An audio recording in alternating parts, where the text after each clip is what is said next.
is awesome. I have a cool collection, yeah.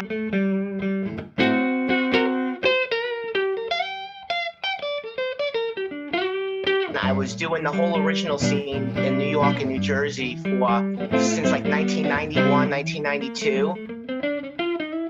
My main guitar play was when I was growing up, I always loved bass because I just thought it was so cool. And then when Eddie Van Halen came around, I have older brothers, and in the early 80s when I first discovered that Van Halen 1, Van Halen 2, and Women and Children First, Fair Warning, it totally, he blew my mind away. How do you like that beautiful Gretsch? It's yeah, I've got it over my shoulder here. I've had a chance to put it on the bench and take it completely apart and clean it up, and it's just an unbelievably gorgeous guitar.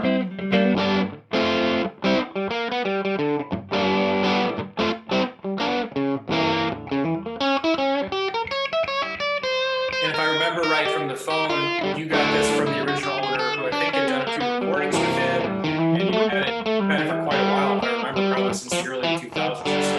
Yep, the original owner is a very good friend of mine who currently lives in California, Gregory Leone. Fantastic musician, excellent songwriter, guitar player. He recorded an album around 1998 called Chandelier. I recorded a few bass lines with him, but he recorded most of the album bass lines. He used one of my basses. After he was done, he loved the bass so much that he wanted to keep it. I'm like, you could just hold on to it. And he's like, well, you know what? How about we just make a swap? And we swapped up the jazz bass for the Gretsch. And brand new in 1997. I believe he bought it from New Jersey, Sam Ash in Edison, New Jersey.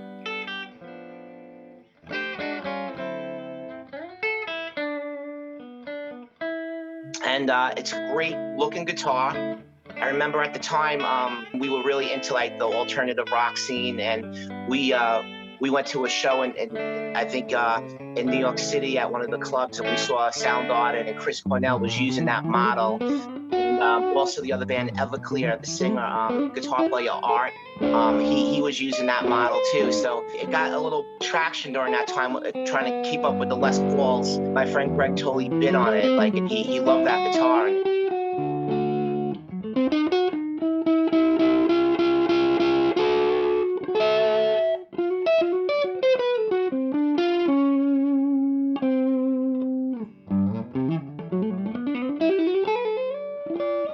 It was a really good recording. Most of the recordings on the album were kind of like on like more soft rock and almost like a touch of like blues and jazz to it, and that guitar worked well for it.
And you got some blues chops too. You were ripping on Goldie, which was really fun to see that video that you sent me. That was fantastic.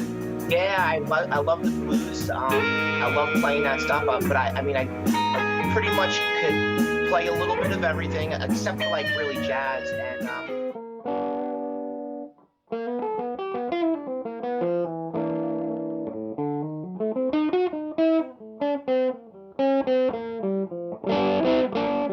The gold one I've been using, it's in the case. I'm going to use it today. I have a whole bunch of other guitars that I just use for collecting, but like I'll show you. Oh, there's Ace right there, right?